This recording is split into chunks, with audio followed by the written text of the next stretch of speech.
What is up, GOAT World? It is me, your boy JDZ, and I'm back at you again with another GOAT format video, another edition of the Spice Report. And again, my co-host Pui is busy and she cannot join me, so I must do this alone. But you know what? We're going to make it rock and we're going to make it pop like we always do, bringing you the decks, the top 8 deck list from PWCQ number 36.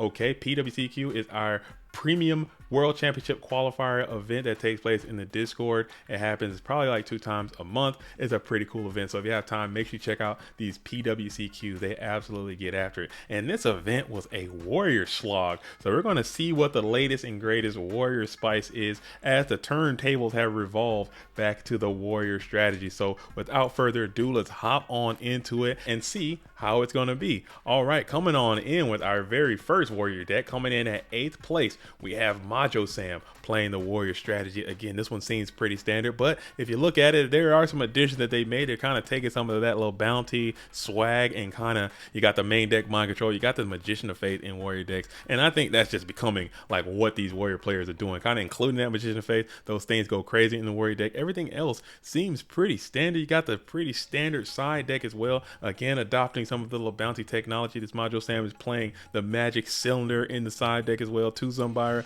3 Wangu, 1 Cliff, 1 Kinetic. I think this is pretty cool. I like the Book of Moon inclusion in there as well. I think this is a standard Warrior deck, except for the Magician of Faith and the Mind Con. So you got to kind of pre-hard for those turbo decks. Turbo is everywhere. The Warrior deck can have a pretty good matchup. You got these Trap Dust Shoots, you got the Mind Con, you got the Magician of Faith, you got the little dude in the main deck as well. So very solid Warrior deck. Shout out to Majo Sam for your top performance. Hopefully you can continue on, but I'm gonna have to go ahead and give this deck a little bit of coriander. You know what I'm saying? I'm gonna have to give this deck a little bit of pepper. Moving on, keep your buckets tight. Keep your buckets tight. Okay, coming on, we coming in with the first turbo deck we have here as Dueling High Master Reactor here coming in at 7th place, getting away from the Mask of Darkness turbo, going back to a more standard turbo.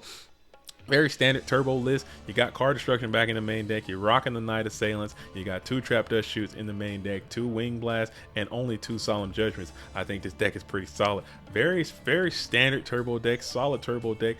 Keeping the Book of Moon in is also pretty nice. I think a lot of duels have been kind of getting away from Book of Moon a little bit, but this duel is like to keep playing it. Very standard, very regular. I don't detect any spice in this deck. This deck is bereft of anything that I would classify as spice, but it is solid, and I think this duelist is due for a breakthrough. It's just a matter of time before Dueling High go ahead and secures one of these wins. I've been saying that. A lot of people don't believe me. They think Dueling High might blow a fuse and not make it, but I think this duelist is good enough, and I think it's just a matter of time before this duelist makes it and gets the Dublinsky into one of these PWCQs. But again, this is definitely Table Salt Turbo, but I still love it. Solid deck. Turbo all the way. Okay, moving on to number 6. Number 6, we got Pro Weight again. Carl Weight, aka Pro Weight, coming in at the 6th spot. This time, this duelist did not get disqualified. Okay, they're gonna continue to stay in this event and make it to another back-to-back topping performance. This time, they're going to be using the Chaos Turbo deck. Chaos Turbo deck again, the 21 monster variety. You got the Tsukiyomi in there as well. Main deck Kaiko to Ghost Destroyer. Main deck Sakuretsu Armor to kind of alleviate some of that pressure from that Warrior Menace that is kind of taking over. I don't know if it was quite enough because there was a significant amount of Warrior players in this event. You got the main deck, 1 Trap Dust Shoot, Card Destruction, 2 Night Assailants, Upstart Goblins. Again, very standard kind of stuff. Nothing I would really, I mean, this having that Sakuretsu Armor and that Kaiko to Ghost Destroyer in your main deck could be considered somewhat spicy, but the deck is still going to do what the deck does. Triple Berserk Gorilla, 1 Karibo. I believe this duelist saw Matt Uber come on in there and slam that Karibo into the side deck. Love to see it. You got the Regeki Break, 2 of those in the side deck to complement the 2 Wing Blasts you have in the main deck. 2 more Sakuretsus, 2 more Mystic Walks, and 2 more Mind Cons to make up that side deck. Again, Chaos Turbo is what it is. This is the deck of the format, so a lot of duels are going to play this deck. But again, I have to give this Table Salt as well. So we have a lot of Table Salt, 1 Pepper. I think that 8th place deck will call that Pepper and 2 table salt turbos. The Berserker Gorillas are kind of spicy, sitting at 3, but you know what I'm saying? Nothing still I would classify as spice. But here we go. Moving on to that 5th place spot. And we got our first detection of something that I would like to call spice. I think Alethea is back again with another top with a zombie deck in a tournament that he cannot finish. Okay, so this duelist plays for as long as he possibly can. It plays for as long as he possibly can until he just can't take it anymore. And he has to get out of the tournament, and that just so happened to happen as this duel has made it to the 5th spot in that event. And he's playing this zombie deck, so it's just a matter of time. Maybe if the event is a little bit smaller, or if the tournament goes by a little bit faster, I think this duelist could potentially win one or stay in long enough to push on and actually get a win. But this duelist is having some, he cannot play for only a small amount of time, so they're going to continue to do that. But bringing this zombie deck back again, electing to kind of remove the despair from the darks, go to a more I would call this more of a monarch kind of style, aggressive style. You got these Zaborgs in there, you still got the one of Ryukoki in there, you have the triple pyramid turtle, triple regenerating mummy. Blackluster Soldier is now in the deck because you have just enough light mons to support that. You added the Magical Merchant to this list to kind of mill and also be another light mon to fill your graveyard for Book of Life stuff. I think that's pretty cool. I think it's pretty cool inclusion. You have the 2 main deck Royal Decrees and also supported by more normal trap cards. I think that is also pretty neat. I would like to see a couple more zombies in this side deck. I think you're kind of losing some of your Pyramid Turtle effectiveness, but I guess you really don't need it when you're sacking for Zaborg and doing all that kind of stuff, so you really don't need too much more zombie support. In the side deck, we're going triple spell canceller. This duelist is absolutely not planning on losing to anything reasoning or reasoning gate adjacent, so we got triple spell canceller in the side deck along with 2 Mobius the Frost Monarchs, 2 more Trap Dust Shoots, and you have the Zambira and also these litanies of one of spell cards. So again, Alethea has been really tweaking and honing and refining this zombie deck. So now this is almost like a zombie monarch deck, which is really cool. You got some inclusion here with this enemy controller. I don't know how effective that was for this duel today, along with creature swap as well. We saw that has some great effects in this duel, and just the one of tribute to the Doom. So I think this deck is neat and is a reflection of this duel. I want to try this deck out. You guys let me know what you think about this, but this is some certified spice. Okay,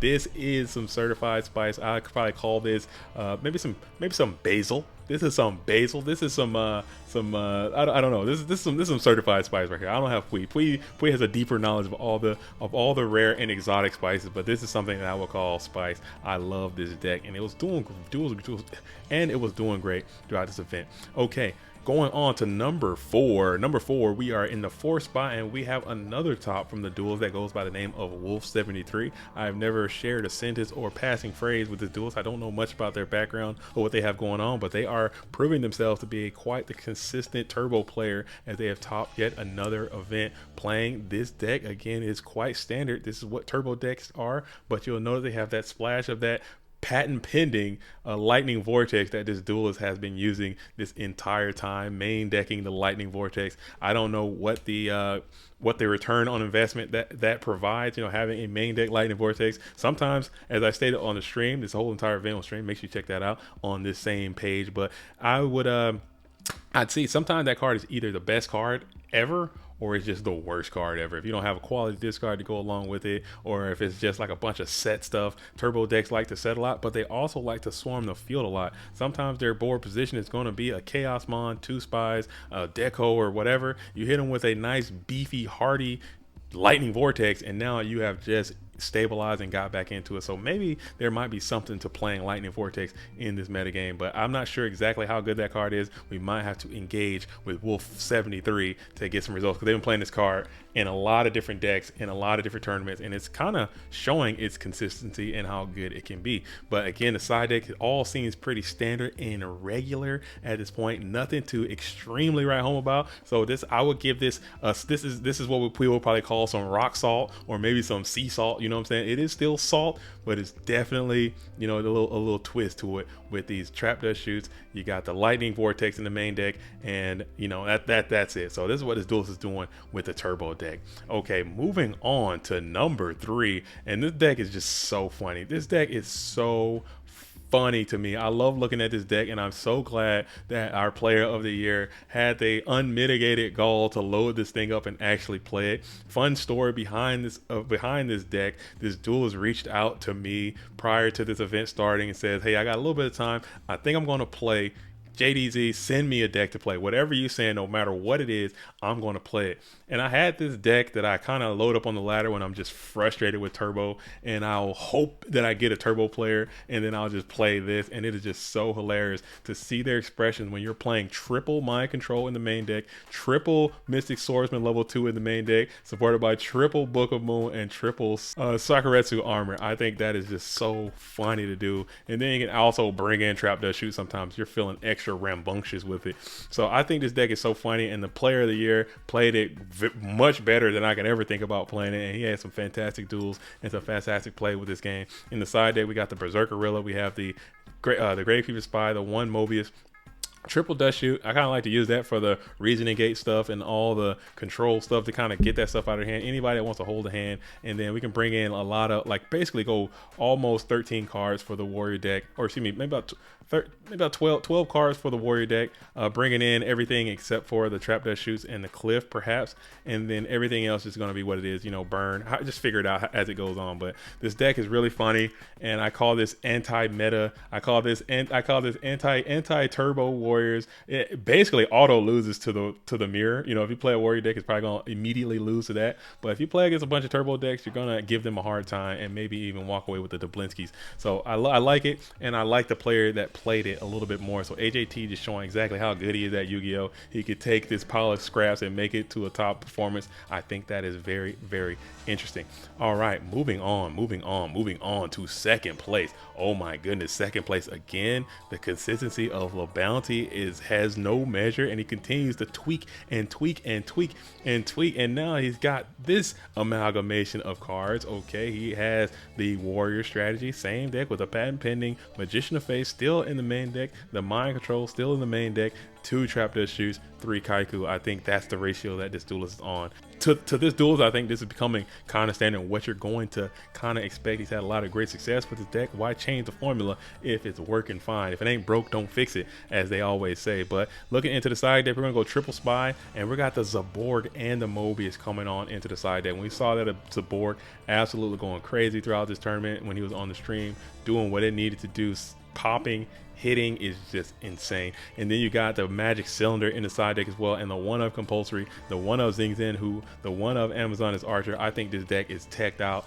and ready for violence, ready for action. So another Magician of Fate coming inside there with the brain control. I love this deck. I love looking at it. I like seeing what LaBounty's doing, being able to just continue to tweak this warrior deck. He's gonna keep going until somebody figures out a way to stop it. I don't know how it is to stop it. No one's playing, you know, control style decks anymore, so these warrior players can just run rampant, and it seems as if they are doing that. So I think maybe Go Control might be coming back. That's cope. That's cope. It ain't happening. All right, moving on. And your first place winner, of course, it is none other than Night Moves, making the right moves. Night Moves comes on in and secures victory in PWCQ number 36 by playing the warrior strategy, and again doing it the same way, electing not to main deck any Magician of Fate in the main deck, but you do have a flip effect in the side deck, and that's going to be Mask of Darkness. I think that is also interesting. I think having access to another Solemn Judgment coming in that game too could just blow that thing wide open.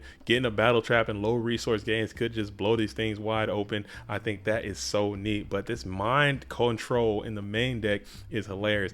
Every single warrior player, it appears, has a main deck Mind Control. Is that the standard? Is that what's taken off? Is that the new meta? I don't know. That's not for me to say, but it appears as if it's having some great success for people who are just absolutely coming after these turbo decks. Just another card that can interact with turbo, another card that can banish the Chaos Mons, another card that can move Gravekeeper Spy out of the way so you can attack in with your Kaiku or your Don, get those quality rips in, doing some bulky damage. I think Mind Control in the main deck, in the aggro deck, might be good. It was for a time there, it was even taboo to play Mind Control in warriors at all, but now it seems like these duels are main decking Mind Control in the warrior deck, and I think that is absolutely awesome.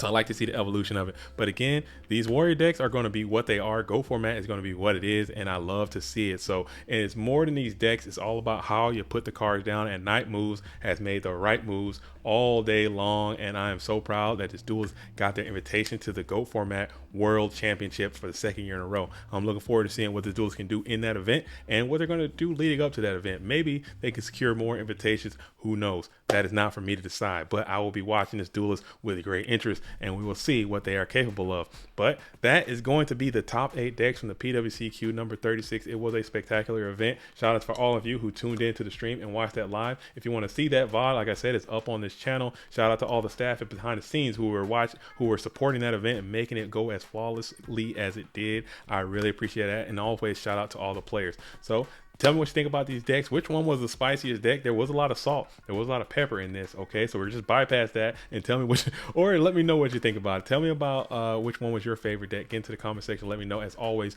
make sure you like and subscribe to this channel. With that, I'm gonna go ahead and wrap this bad boy up. As always, I'm JDZ. I play GOATs. Till the next time, shout out to all the real ones. Salute to the OGs. Peace.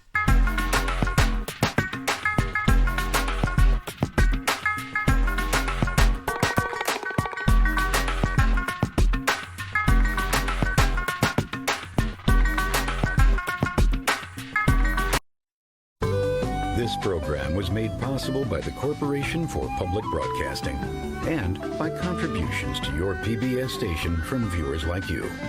Thank you.